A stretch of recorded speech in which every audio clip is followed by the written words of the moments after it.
Hola, buenos días, estimados estudiantes. Como les informé por mensaje, hoy vamos a tener la clase en diferido, ¿verdad? Sincrónica en diferido, porque necesito una obligación a las 2:30 de la tarde, entonces para no perder toda la clase, vamos a tener la clase de esta forma. Hoy vamos a hablar de un texto en especial que está acá, ¿verdad? El Antiprometeo de Derrick Jensen, que es un anarco-primitivista, un ecologista anarco-primitivista canadiense, muy interesante, filósofo de oficio, pero activista de una organización canadiense que se llama Deep Green Resistance, la resistencia verde profunda. Eh, y bueno, yo creo que primero habría que enmarcar el debate del ecologismo en el marco de, digamos, cinco grandes teorías del desarrollo que han existido, digamos, en la humanidad.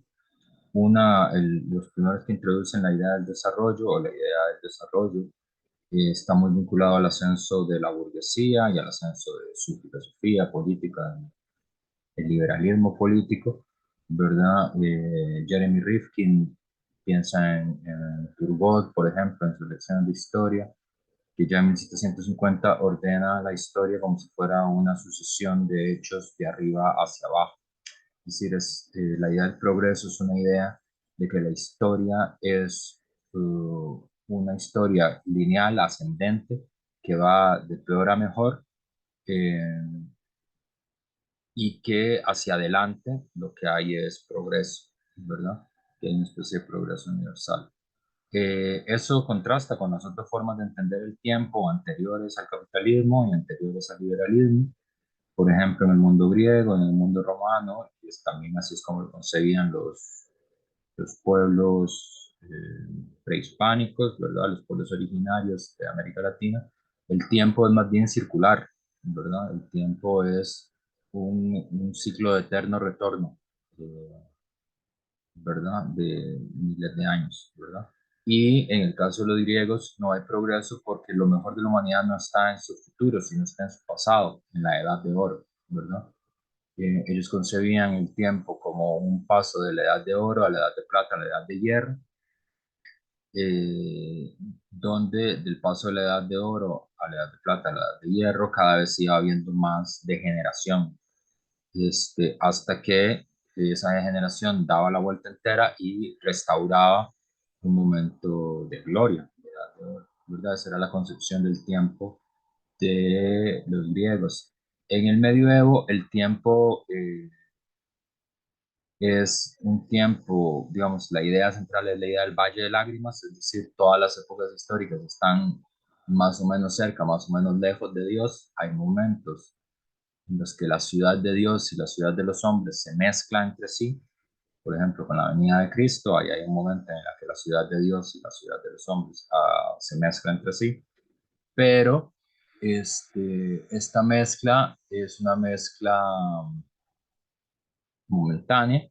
El mundo es un valle de lágrimas que tiene un principio, el tiempo es pensado como una gran línea recta, con el inicio en el Génesis y con el final en el Apocalipsis, este, que es el tiempo verdadero, es el tiempo de la salvación. La gente moderna, los liberales, digamos, el capitalismo no piensa el tiempo así, sino que piensa el tiempo en términos de progreso, ¿verdad? Es decir, de una línea que va desde atrás, desde la edad salvaje, hasta el inicio de la civilización, pasando por el medievo y finalmente llegando a la etapa moderna, que es lo más avanzado, lo más reciente y lo mejor de la historia humana. Eh, Esta visión ideológica del tiempo va construyendo la idea del progreso. ¿Qué es la idea del progreso?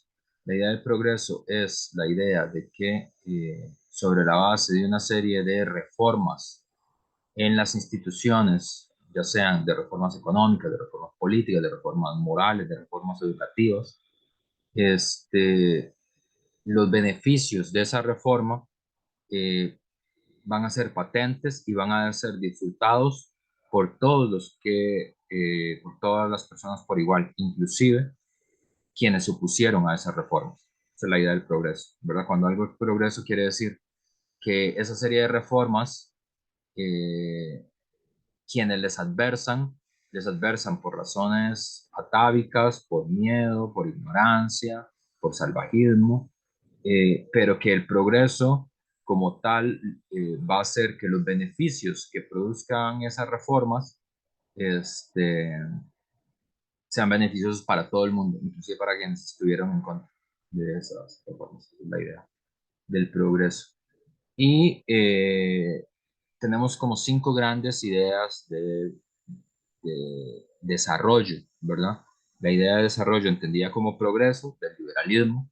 La segunda, la idea de progreso entendido como lo entienden los keynesianos, que es, también es progreso, pero con intervención del Estado. La teoría de Amartya Sen, que es la teoría del desarrollo humano, que es la que actualmente se utiliza mayoritariamente en las ciencias sociales y la que se utiliza, por ejemplo, en el informe del Estado-Nación, en los informes de las Naciones Unidas. Eh, la teoría de la dependencia, que es una concepción marxista inspirada en la Revolución Cubana, de la Revolución Cubana, y el decrecionismo, que es la teoría del desarrollo que tendría el ecologismo como tal, ¿verdad? Aunque el decrecionismo, el ecologismo siempre, el ecologismo puede o no puede ser decrecionista, dependiendo del tipo del ecologismo, pero en general el ecologismo es decrecionista de forma más coherente, y el ecologismo es decrecionista. Este, la teoría La teoría liberal del progreso lo que sostiene es que el progreso es la riqueza económica, ¿verdad? Si algo introdujo el liberalismo fue la economía política, una reflexión, ¿verdad?, de largo alcance sobre las razones de la riqueza, porque, como creo que les explicaba en otras clases, la inmensa mayoría de grandes religiones y de grandes filosofías antiguas rechazan la riqueza, la ven con mucha sospecha, ¿verdad? Aristóteles dice que la riqueza es importante en orden a otra cosa, pero no puede ser importante en sí mismo. Jesucristo es clarísimo, digamos, en su rechazo a las personas ricas, ¿verdad? Es decir, es más fácil eh, que un camello pase por el ojo de una aguja que un hombre rico llegue al reino de los cielos. Eh, Y en el caso de Lutero también, ¿verdad? Sus reflexiones sobre la usura, sus discursos contra la usura. Eh, también en La olla de Plauto uno puede ver eso, en el mito de Midas también puede ver eso, ¿verdad? Es decir, hay una gran sospecha de las personas que se enriquecen porque sí, digamos, de la riqueza en sí misma. Es hasta que llega la modernidad del liberalismo que empieza a valorizarse la riqueza como algo deseable, necesario en sí mismo, ¿verdad? Y a reflexionar de dónde es que viene la riqueza como tal. Eh, y entonces los liberales lo que dicen es, un país progresa cuando se vuelve más rico, ¿verdad? ¿Y cómo se vuelve más rico? Porque tiene más productos y más servicios, ¿verdad? Y inclusive inventan una medición de cómo se mide el progreso de, de los países, que es el Producto Interno Bruto, que es la cantidad de productos y servicios que un país hace. Y la idea es que si el Producto Interno Bruto crece, el país progresa, ¿verdad? Y tiene una suposición, que es una suposición que ustedes ya leyeron el texto, lo habrán notado, que es una de las proposiciones en las que más contrasta, digamos, que más enfrenta eh, Derrick Jensen, que es la idea de el progreso sin fin, ¿verdad? La idea del progreso sin fin. De crecimiento ilimitado. La idea del crecimiento ilimitado. Y los liberales, uno de los primeros que los contestan, que los critican, eh, bueno, van a ser los marxistas primero, pero lo veremos después. Luego, digamos, los keynesianos, que son como los teóricos de lo que los costarricenses le dicen el estado de bienestar, ¿verdad? A mí no me gusta el concepto de estado de bienestar, me parece que es puramente ideológico, eh, pero quiere decir un estado donde no se cree ya que el mercado y que la riqueza produzca progreso en sí misma, porque la teoría liberal del progreso está basada en un supuesto que es medio tonto, a mi entender, pero que se repite mucho, que es la idea de la teoría del derrame, ¿verdad? Que es sobre la base de un crecimiento económico sostenido, de los países se vuelven más ricos y aunque momentáneamente la riqueza puede estar concentrada en el tope de la sociedad, eventualmente esa riqueza se desparrama de arriba hacia abajo, ¿verdad? Y como, como la mesa que se rebalsa, como un vaso de agua que se rebalsa de la mesa y cae hacia abajo, ¿verdad? Entonces al final todas las sociedades, eh, toda la sociedad se volvería más rica en general. Esa es la teoría del derrame. Es una teoría medio sonsa, a mi entender, porque lo que supone es que los ricos no saben qué hacer con su dinero, que tienen tanto dinero que de repente lo empiezan a botar por la mesa. Y eso no es así. Y más bien lo que ha quedado muchas veces demostrado es que el mercado concentra la riqueza, no la reparte, sino que la concentra, la hiperconcentra. Entre más mercantilización hay, más concentración hay de la riqueza como tal. Eh, entonces, los keynesianos dicen, no, el progreso existe, pero no puede ser solo el mercado el que se encargue del progreso, sino que tiene que ser una combinación de Estado y de mercado.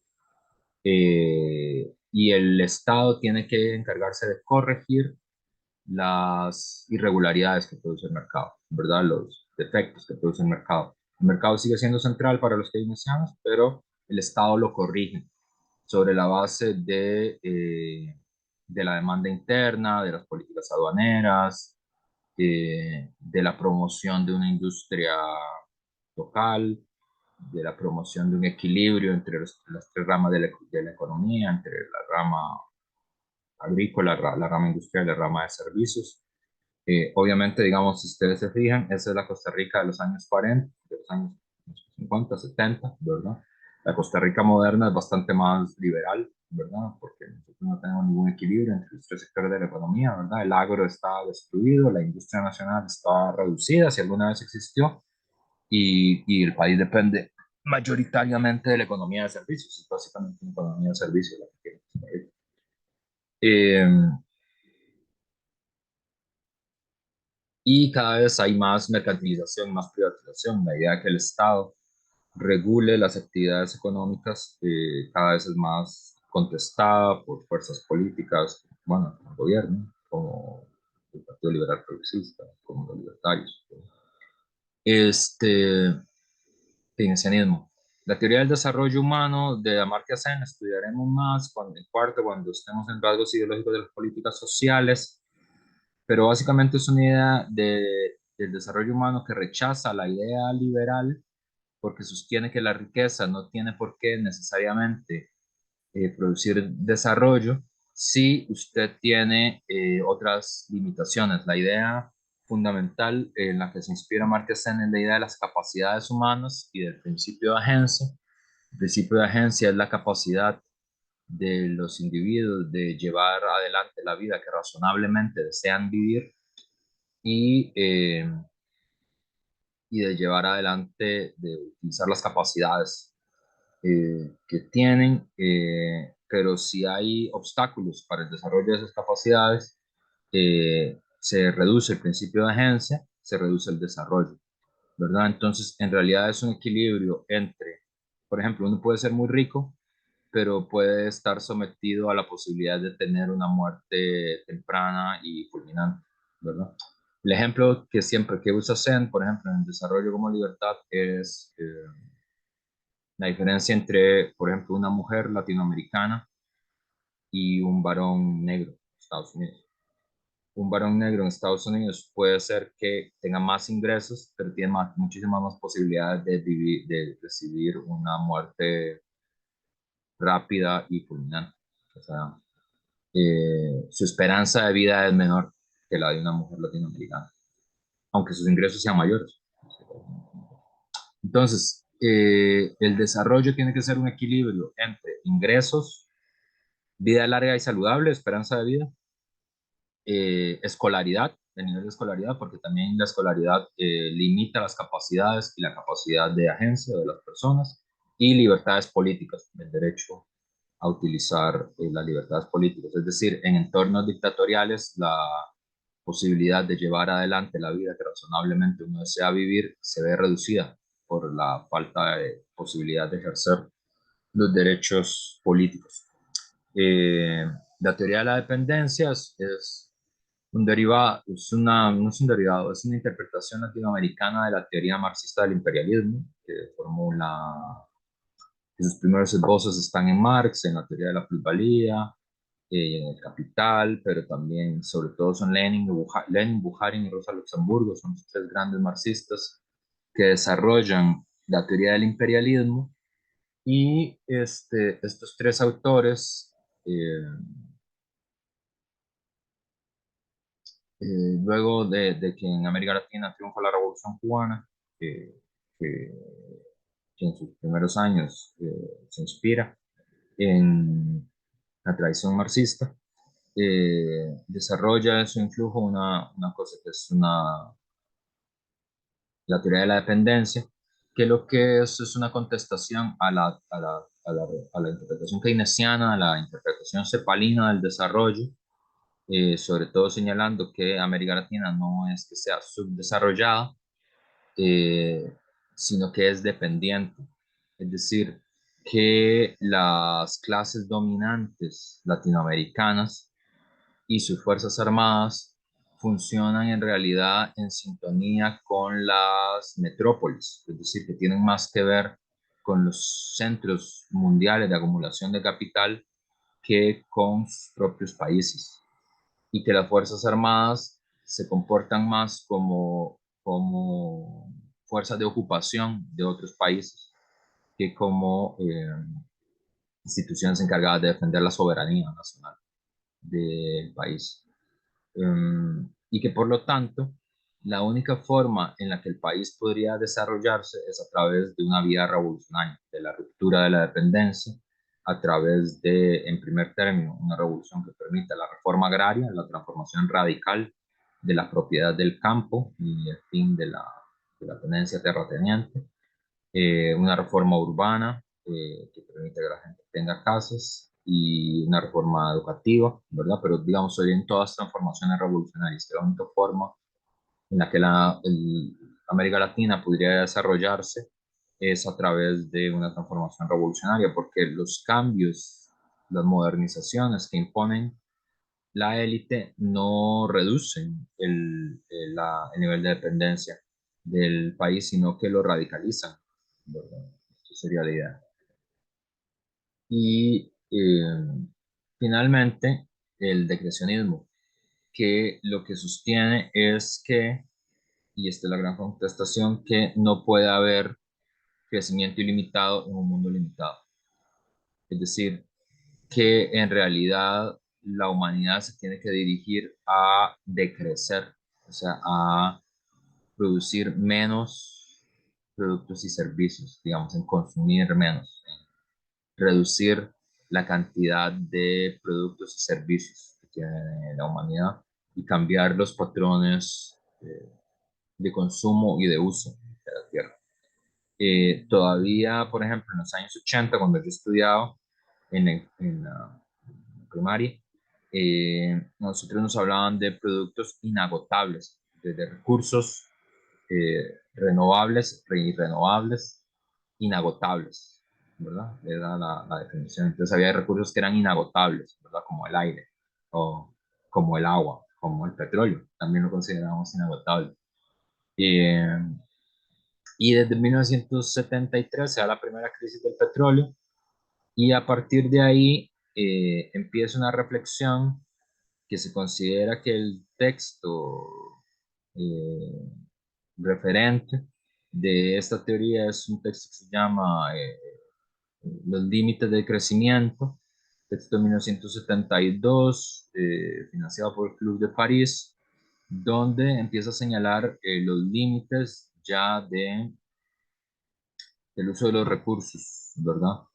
que tiene que ver con tres cosas, básicamente. Uno, que desde 1750, con el inicio de la Revolución Industrial, suceden cambios, con el inicio del capitalismo, suceden cambios que nunca habían existido en los 2,5 millones de años de existencia de la vida humana como especie, ¿verdad? Uno, eh, el crecimiento sostenido de las sociedades, es decir, ninguna sociedad previa al capitalismo tenía crecimiento sostenido, porque todas estaban asentadas en el despliegue de valores de uso, no de valores de cambio.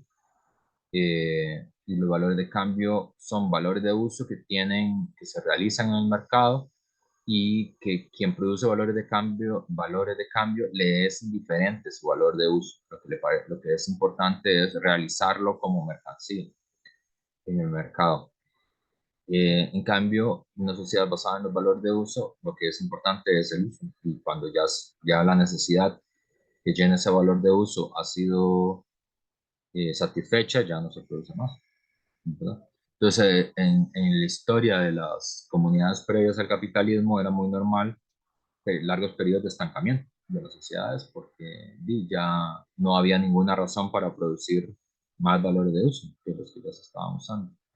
Nosotros nos razonamos así, entonces hay un crecimiento sostenido de la economía mundial, de los productos y servicios, hay un uso sostenido de los recursos, digamos, la naturaleza no es vista como un organismo, no es visto como un ecosistema, no es visto como una relación orgánica con los seres humanos, sino que se ve como una cosa que es diferente de nosotros. Se supone que los seres humanos no seríamos naturaleza, seríamos cultura, eh, y que la naturaleza está ahí para ser usada, ¿verdad? Es decir, que es una inmensa bodega de materiales de las que podemos sacar recursos, que podemos sacar madera, cemento, metal, vidrio, agua, ¿verdad?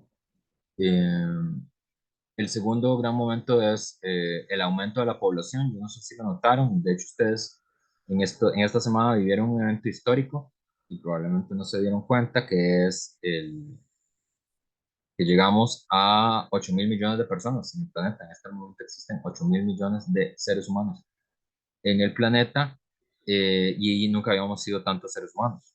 Es decir, el nivel de crecimiento exponencial de los seres humanos eh, nunca había sido tan alto en la humanidad. Y,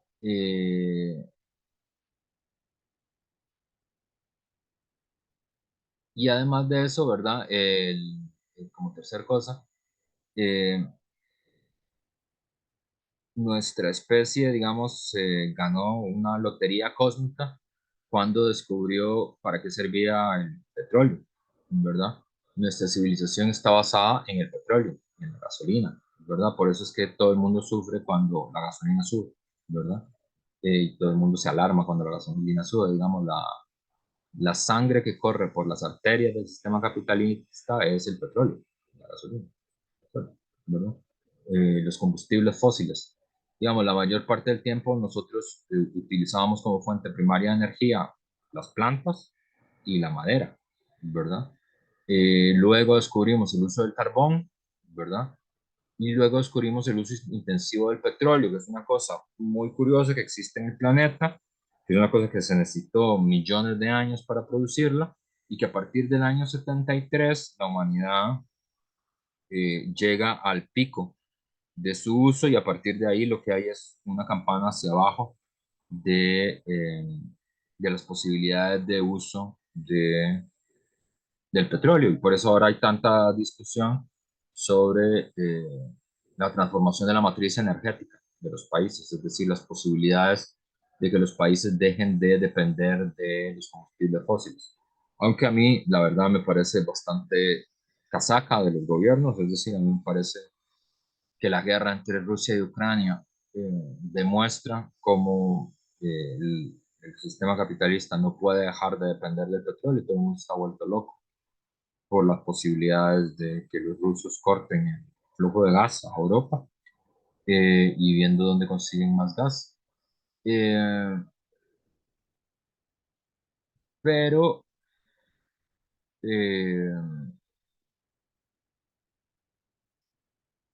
Pero además, digamos, nosotros no fue que cambiamos los patrones de uso, ¿verdad? No es que primero usamos madera, dejamos de usar madera y empezamos a usar carbón, luego usamos carbón y empezamos a usar petróleo, y entonces ahora estamos intentando dejar de usar el petróleo y estamos empezando a utilizar hidroeléctrica, no sé, eólica.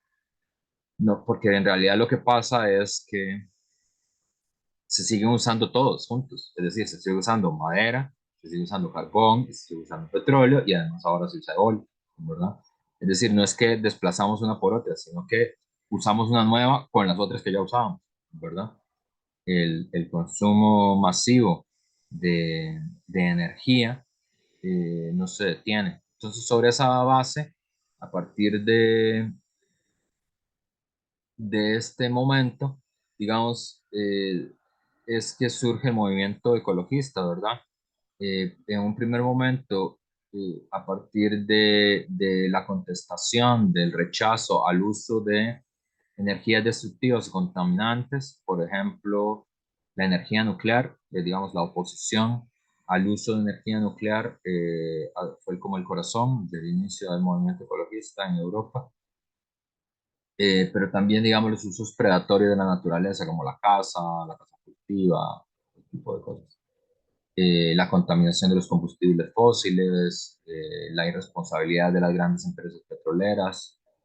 Entonces, esos son como las ideas que tienen en su origen el movimiento ecologista, que tiene distintas alas, digamos, es un movimiento, entonces existe desde un ecologismo que es como un ecologismo corporativo, que es el Green Capitalism, el capitalismo verde, que es como Carlos Alvarado, ¿verdad?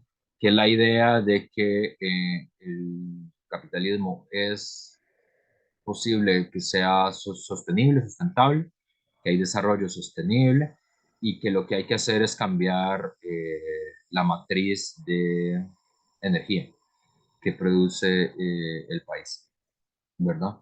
Y que a partir de los incentivos materiales de las empresas, a las empresas, estas pueden ser convencidas de volverse green, de volverse verdes, ¿verdad? Eh, Está el conservacionismo, que es un tipo de ecologismo, que lo que sostiene es la necesidad de conservar la naturaleza, ¿verdad?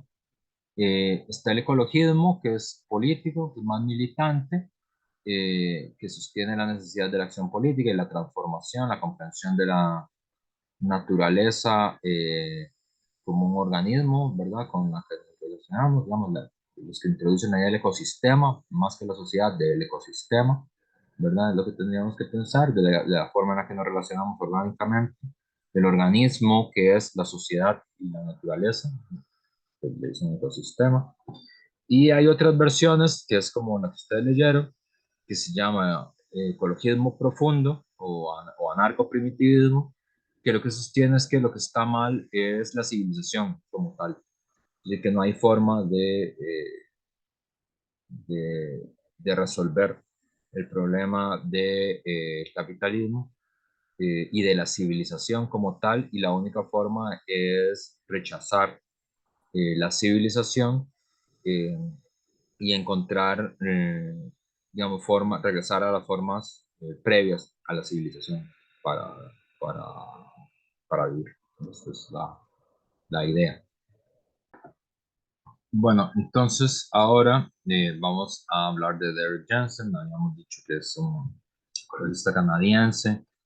Es un autor que a mí me parece muy interesante, filósofo, no ha escrito solo sobre ecologismo, también ha escrito sobre los problemas como de seguridad y vigilancia, de temas en relación con abuso de menores.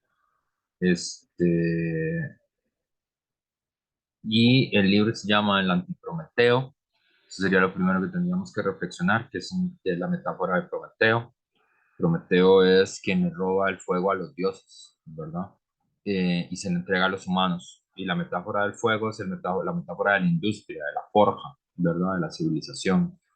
Eh, Cuando Prometeo le roba el fuego a los dioses, se lo entrega a los humanos, les da la capacidad de forjar, de errar, de producir cultura, de cultivar. Y es el inicio de la civilización. Entonces, el autor, ¿verdad? Escribe el libro El Antiprometeo, los escritos sobre la depredación, ¿verdad? Y ustedes vieron en el video la reflexión que él hace sobre Gilgamesh, ¿verdad? Sobre el poema de Gilgamesh, que se considera que es el primer gran poema civilizatorio, algunos consideran que es el surgimiento de la filosofía como tal. Y en ese poema habla cómo Gilgamesh destruye los bosques que llegaban hasta el cielo de Bagdad, ¿verdad? Cuando uno piensa en Irak, uno piensa sobre todo en el desierto siempre.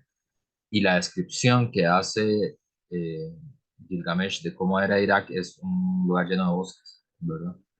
Eh, entonces, para Derek Jensen, eso es la cultura, ¿verdad? La civilización, la destrucción de la naturaleza. Eh, Porque la civilización como tal surge de la oposición entre civilización y naturaleza. Entonces, los textos de Jensen tienen dos motivos que se cruzan siempre. Uno, el motivo, la defensa de la naturaleza contra la civilización, es decir, está pensado desde un punto de vista del ecosistema, ¿verdad? No está pensado desde un punto de vista antropocéntrico, sino desde un punto de vista del ecosistema. Eh, que se tiene la necesidad de la primacía del planeta sobre la civilización. Y el otro tema es el tema del pacifismo y de la resistencia, ¿verdad? Porque él y otro autor, Peter Lustus, creo que se llama, son dos referentes anarquistas que discuten la cultura de la no violencia. Digamos, ellos están a favor de una resistencia activa, digamos, del ecologismo como un movimiento político, militante, pero también que tenga la capacidad de devolver el golpe, de producir una resistencia activa, ¿verdad? Militar, si es necesario, en contra de la depredación del planeta. Eh, pero en general, digamos, contra el pacifismo. Hay muchos de esos temas que tienen que ver contra el pacifismo como ideología. Eh, la primera idea importante de David Jensen es que la civilización no es ni puede llegar a ser sostenible, especialmente la civilización industrial no puede llegar a ser sostenible por el hecho de que la civilización como tal implica la necesidad de mover recursos del campo a la ciudad. O sea, la idea central de la civilización como tal es que hay un lugar que no tiene la capacidad de producir sus propios recursos, entonces hay que moverlos de un lado para otro.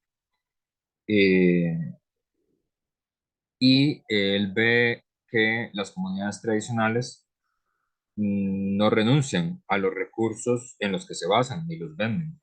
Y solo hacen eso cuando esas comunidades han sido destruidas, ¿verdad? Y él considera que la obtención de recursos hará que la civilización haga lo que sea necesario para que estas comunidades tradicionales sean destruidas y entreguen sus recursos en los que se basan, porque si no la gente no entregaría los recursos en los que se basa, ¿verdad? Eh, entonces esa sería primero, la civilización industrial no es sustentable, ¿verdad?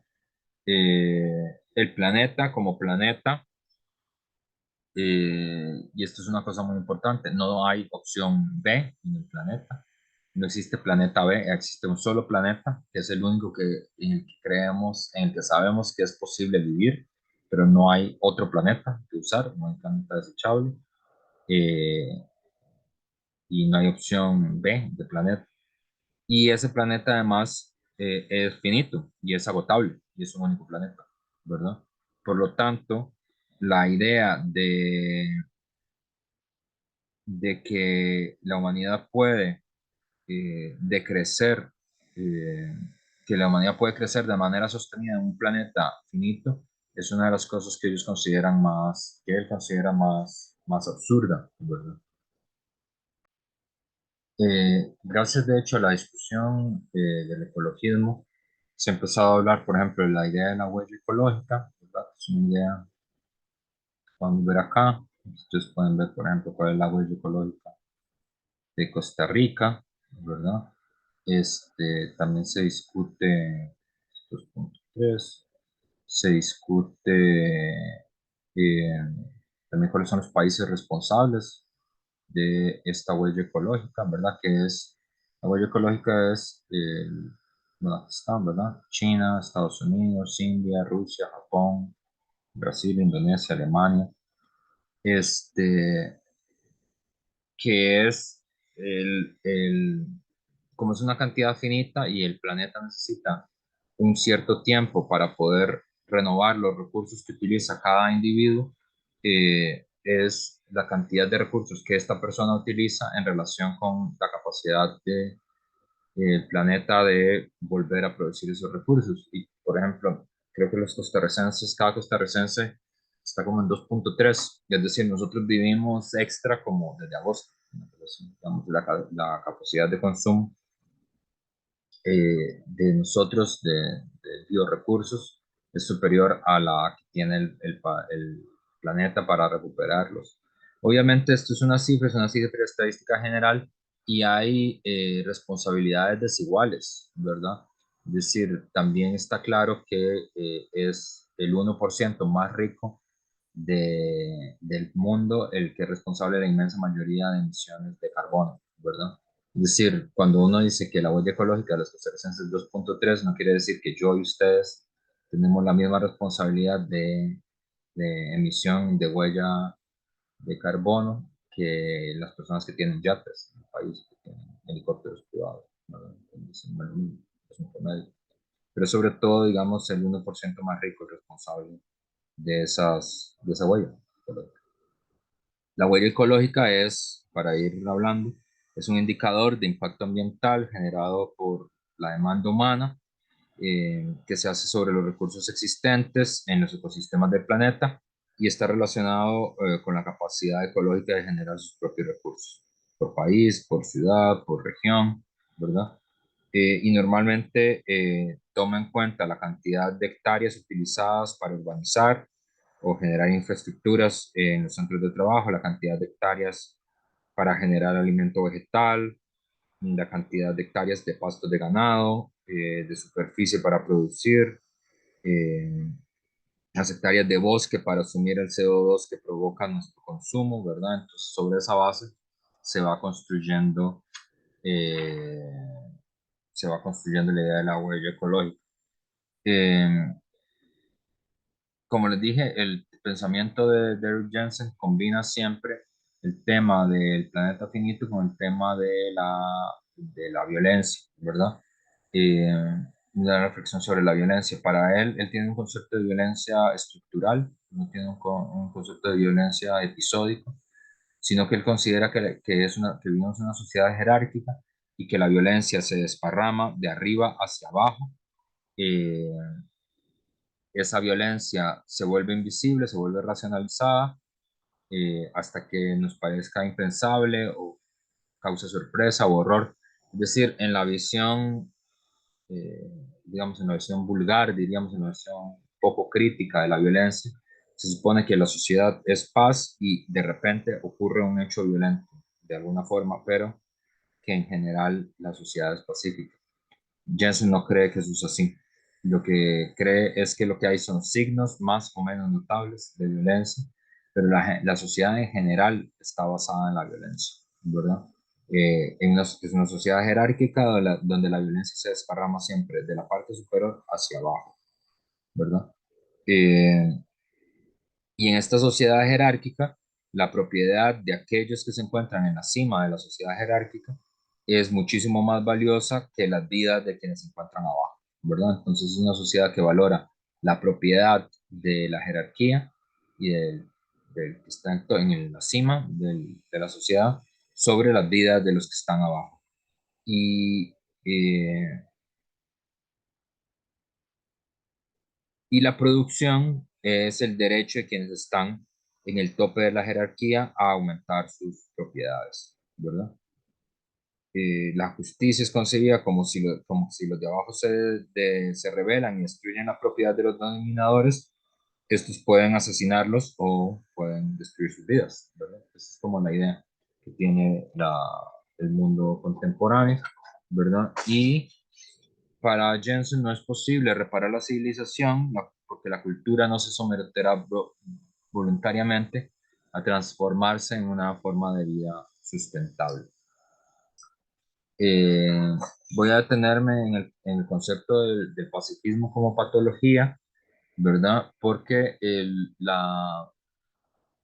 la tesis fundamental de Jensen es que la civilización industrial moderna es patológica, es un comportamiento civilizatorio de cocida de la industria, de la civilización industrial moderna, es como el comportamiento de un asesino en serie, ¿verdad?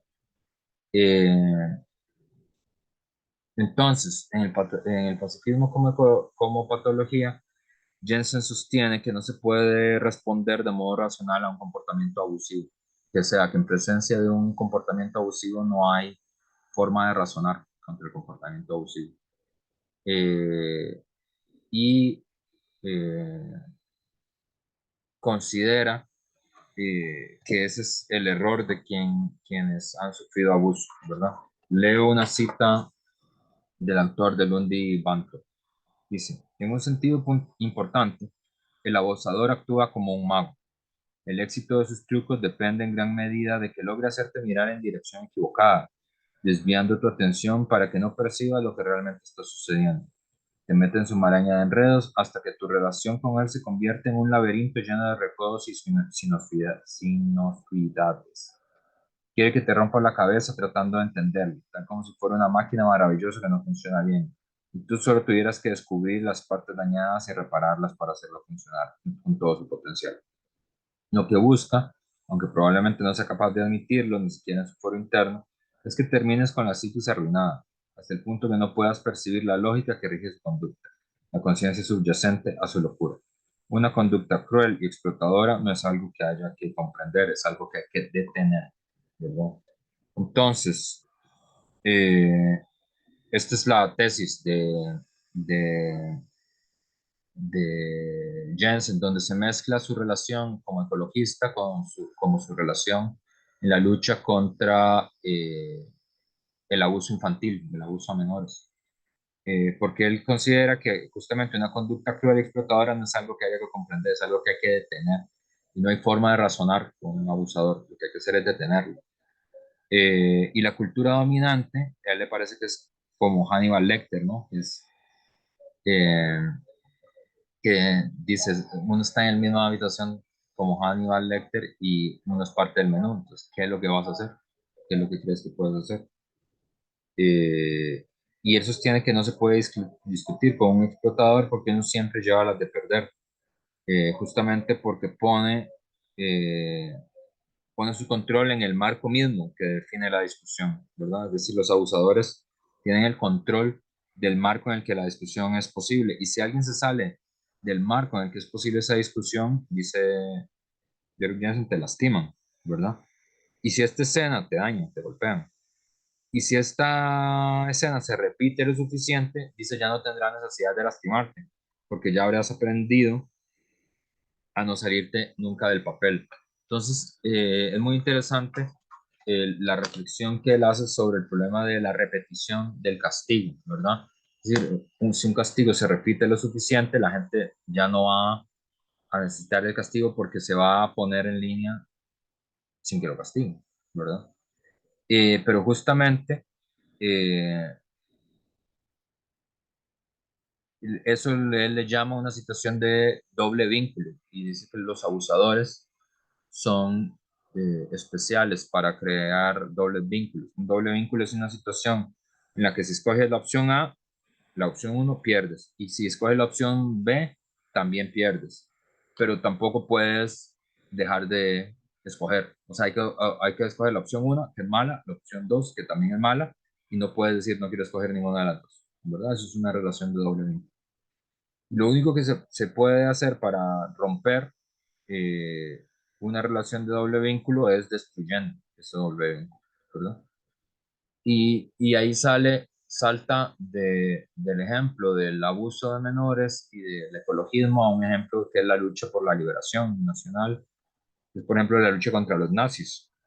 Y él dice que justamente los nazis, por ejemplo, eh, eran expertos produciendo un doble vínculo porque siempre presentaban como que la opción más racional para los judíos era no resistir a los nazis, ¿verdad? Y alimentaban esa esperanza entre los judíos de que si saltaran las reglas del juego, su vida no empeoraría o que no sería asesinado, ¿verdad? Eh, que siempre era, y leo, leo el fragmento, ¿verdad? Eh, si obedecían los dictámenes de quienes están en el poder, sus vidas no empeorarían ni serían asesinados. ¿Qué prefieres? ¿Portar una tarjeta de identificación o resistirte y quizás ser ejecutado? ¿Qué prefieres? ¿Ir a un gueto o a una reservación o lo que sea? ¿O resistirte y quizás ser ejecutado? ¿Prefieres entrar a las duchas o resistirte y quizás ser ejecutado? Pero les diré que esto es una cita de Jansen, una cosa muy importante. Los judíos que tomaron parte en el alzamiento del gueto de Varsovia, incluidos aquellos que se implicaron en lo que en ese momento parecía ser acciones suicidas, tuvieron una tasa de sobrevivencia mayor que quienes se mantuvieron al margen. Nunca olviden eso. Entonces ese es el doble vínculo, o sea, la creencia de que es más racional no resistir al abuso, ¿verdad? Que si uno respeta el marco que han sido creados por las personas abusivas, uno no va a empeorar su vida, ¿verdad? Pero Jensen reflexiona que es justamente al revés, cómo funciona. Es justamente las personas que se enfrentan a ese marco abusivo quienes tienen una tasa de sobrevivencia superior, ¿verdad? Si se pone un ejemplo extremo como el del gueto de Varsovia en Alemania. Eh, Discute con el ecologismo, con sus amigos ecologistas, y sobre todo con sus amigos ecologistas pacifistas, ¿verdad? Porque es una discusión sobre todo para Estados Unidos, donde el activismo ecologista está muy ganado a la idea a la ideología de la no violencia, ¿verdad? Que es una cierta interpretación de las teorías de Gandhi y Martin Luther King. Yo creo que Gandhi, bueno, en realidad es de las teorías de León Tolstoy, que es el que formula la idea de la resistencia pacífica no violenta, de Gandhi y de Martin Luther King. A mí me parece que es una cierta interpretación, podría ser otra interpretación de lo que dijo Martin Luther King. Este, y, por ejemplo, siempre se señala que los pacifistas, que siempre se puede llegar a algún tipo de acuerdo con las personas. La pregunta que le responde Jensen es, ¿qué pasa si hay alguien que quiere lo que tú tienes y está dispuesto a todo por conseguirlo? ¿Verdad? Y él señala que hay muchas cosas por las que pues, valdría la pena tener un enfrentamiento, ¿verdad? La integridad física, por ejemplo, la integridad física de las personas que uno ama, también, el territorio donde uno vive, la vida y la dignidad de las personas que uno quiere, son todas buenas razones para un enfrentamiento, ¿verdad? Eh, y él pregunta, ¿qué pasa, por ejemplo, con alguien que se quiere apropiar del planeta? Y el planeta es finito, pues, que quiere apropiarse del territorio. Eh, y para él, por eso es que el pacifismo dogmático, le dice él, son personas egoístas en el fondo, porque lo que priorizan es su pureza moral sobre los objetivos del movimiento, que es evitar que el planeta sea destruido. Eh, y justamente este dogmatismo es lo que le lleva a no querer contraatacar, ¿verdad? Y ahí luego Jensen va desmontando políticamente una serie de argumentos del pacifismo, por ejemplo. Uno de los argumentos típicos del pacifismo es eso que usted está diciendo divide entre ellos y nosotros, ¿verdad? Y la división en donde unos ganan y otros pierden, pero tendríamos que ser suficientemente creativos para encontrar una situación en la que todos ganen, ¿verdad? Lo que señala Jensen es que ese argumento es tramposo porque es que el planeta ya está perdiendo cada día que pasa, ¿verdad? No es que haya, que es una situación donde haya ganadores y perdedores, sino que es que el planeta ya está perdiendo, ¿verdad? Y no se puede hacer las paces con una cultura que está intentando devorarte, ¿verdad? Justamente por esta razón. Además, otro argumento pacifista en general es la importancia de la fuerza del amor en contra de la violencia, pero Jensen sostiene que eso no tiene sentido, porque justamente uno de los actos de amor es contraatacar, ¿verdad? Y él pone el ejemplo de, por ejemplo, cómo las mamás animales, que eso lo hemos visto mucho, que está en la naturaleza, son capaces de contraatacar a, a animales que son 8.000 veces su tamaño con tal de defender a sus crías, ¿verdad? Es decir, las mamás ratas están dispuestas a defender a sus crías contra los seres humanos y los seres humanos son 8.000 veces más grandes que ellos, ¿verdad? O los perros, ¿verdad? También están dispuestos a defender sus crías, aunque los humanos somos, no sé, 6, 8 veces más grandes que ellos, ¿verdad? Entonces, en general, si uno ama a alguien, uno está dispuesto a contraatacar por ellos, a defender su integridad, a defender su dignidad. Esa es la demostración del amor, no lo contrario, no contraatacar. Eh, y el otro argumento que desmonta es la idea de que las herramientas de mal amo no pueden destruir la casa del amo. Y ahí las herramientas quiere decir las armas, ¿verdad? Y él primero desmonta esa idea porque dice, bueno, pero por ejemplo, eh, ¿cuáles son las herramientas? Digamos, las armas son las que no se pueden usar, porque las armas son del amo y si se usan armas, estaríamos teniendo el comportamiento de la, lo que dice Jensen. Pero él dice, bueno, pero los amos también son dueños de las religiones, ¿verdad? Y se usan las religiones para contraatacar. Y hay religiones que sirven para resistir contra los opresores, ¿verdad? Las palabras también son dueñas de los amos, es decir, la producción industrial de la palabra y el discurso está en manos de los amos de la tierra y sin embargo nosotros usamos palabras y discursos para enfrentar a los amos de la tierra. Entonces, ¿por qué en estos casos aplica y en los otros no? Es decir, estamos usando las herramientas del amo, las religiones, las palabras. Y además que en general no tiene sentido la metáfora porque las herramientas del amo, digamos, un martillo sirve por igual para armar una casa como para desarmarla. Digamos, un mazo sirve por igual para armar una casa como para desarmarla. Un serrucho también sirve para armar una casa o para desarmarla. Las herramientas sirven para lo que uno quiere que sirvan, ¿verdad? Por eso son herramientas. Este, pero más allá, le parece que es una metáfora tonta porque eso supone que hay un amo y que hay una casa del amo. Y él dice, no hay ningún amo ni ninguna casa del amo. La relación, nadie es dueño del planeta.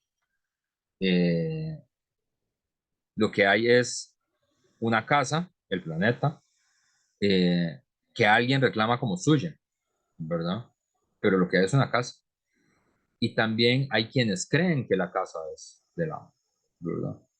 Y hay otros, dice él, que solo consideran que existe un hombre, una casa y unas herramientas, y que esa casa no es del amo. Nada más él se atribuye que es el dueño de la casa. Eh, luego el otro argumento pacifista que intenta demoler Jensen es la idea de que es más fácil hacer la guerra que hacer la paz, la cual también considera un argumento sin sentido en la medida de que si algo es más fácil o más difícil, no lo hace más moral ni tampoco políticamente más eficaz. Uno puede intentar destruir una presa hidroeléctrica con un mazo, con una dinamita o con un mondadientes, pero igual va a destruir la presa, quiere destruir la presa. Y, y no lo hace más moral hacerlo con un mazo que hacerlo con una dinamita. No hay ninguna diferencia, moral o política del asunto. Eh, Entonces él ve sobre eso, por eso es que no le parece que tenga sentido ninguno de sus argumentos, porque siempre el derecho a defenderse es superior al derecho a agredir. O sea, no son violencias equivalentes. El derecho a defenderse siempre es superior al derecho de agredir. Ideas como que la violencia solo genera violencia es mentira, porque la violencia genera muchas cosas. Es mentira que la violencia puede generar más violencia, es una posibilidad, pero la violencia puede generar sumisión. Digamos, alguien le pega a uno le da miedo y le empieza a hacer caso. No genera más violencia, genera sumisión. O alguien le pega a uno y uno le pega de vuelta, genera más violencia. Otro caso. La violencia puede generar una religión que justifique por qué está bueno que a uno le peguen y por qué es bueno poner la otra mejilla, ¿verdad? Entonces ahí hay un caso donde la violencia no genera más violencia, genera una religión que justifica poner la otra mejilla. Puede generar riqueza material, eso se llama saqueo y colonización, que es la violencia organizada y que sirve para producir riqueza. La esclavitud es violencia organizada y sirve para producir riqueza. Eh, o puede servir para liberarse de un opresor, también la violencia. Y justamente eso es lo que no acepta el pacifismo dogmático. Es decir, la idea de que la violencia puede servir como eficacia opresiva o como una fuerza liberadora también, y que justamente lo que hay que discutir es la sinergia eficaz de las diversas formas de resistencia, porque lo que él dice es que hacer la distinción entre las formas, entre aquellos que están a favor de la resistencia no violenta y los que están a favor de la resistencia violenta es una forma maniquea de ver el problema, porque los que están a favor de contraatacar no están en contra de la resistencia no violenta. Lo que están en contra es de ponerle un molde ya de antemano al movimiento de qué tipo de métodos de lucha tiene que organizarse para resistir. Porque, sí, Johnson dice, quienes están a favor de contraatacar también están a favor de la permacultura, también están a favor de escribir cartas, y están a favor de hacer discursos, y están a favor de hacer mitines. Todo eso está bien, ¿verdad? De hecho, hay tantas cosas de hacer que está muy bueno, que la gente haga mitines y haga permacultura y que ayude a sanar y que ayude a proteger a la gente y todo eso está muy bien. Pero, pero no se puede de antemano definir cuál es el molde con el que se va a resistir al proceso, ¿verdad? Eh, Sobre todo porque el Estado no puede ser, cita Winston Churchill, no puede ser removido sobre la base de argumentos, sino que el Estado es una fuerza física, una fuerza legítima, y que solo puede ser movido en los términos en que él mismo impone y entiende, es decir, el de la fuerza legítima. Eh, y eso implica la posibilidad de defender opciones reales alternativas, no el marco que el Estado permite que sea el marco del debate, que sería una relación de doble vínculo, que es el control del marco en el que se le da el debate y la posibilidad de castigar a cualquiera que se salga de ese marco del debate, ¿verdad? Finalmente, yo quería que pensáramos en este otro concepto muy importante, porque fíjense que Jensen utiliza dos metáforas grandes para entender el ecocidio, para entender, digamos, el problema por el que está pasando, la posibilidad del fin de las capacidades del planeta de producir vida. Piensa en el psicópata como modelo, es decir, a él le parece que las grandes corporaciones transnacionales se comportan como psicópatas, es la idea. Y la otra es el entitlement, de la tiranía del privilegio despótico, ¿verdad? Y esa palabra, que es una palabra en inglés, entitlement, que no lo tenemos en español, que la autora lo traduce como privilegio despótico, es una palabra muy interesante porque lo que quiere decir es como derecho o prerrogativa, pero en su acepción más psicopatológica quiere decir el sentimiento de superioridad y de inmunidad o privilegio frente a los demás. que caracteriza sobre todo a las personas narcisistas, ¿verdad?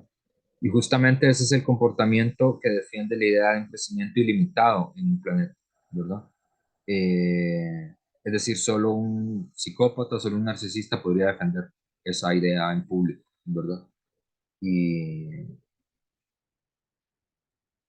y justamente porque es una distinción donde se pone a elegir la vida del planeta o el crecimiento económico, ¿verdad? Y critica también la idea del Producto Interno Bruto, la idea del crecimiento, del progreso, interpretada como la transformación de lo vivo en lo muerto. Lo que se está midiendo cuando se usa el Producto Interno Bruto es la transformación de lo vivo a lo muerto.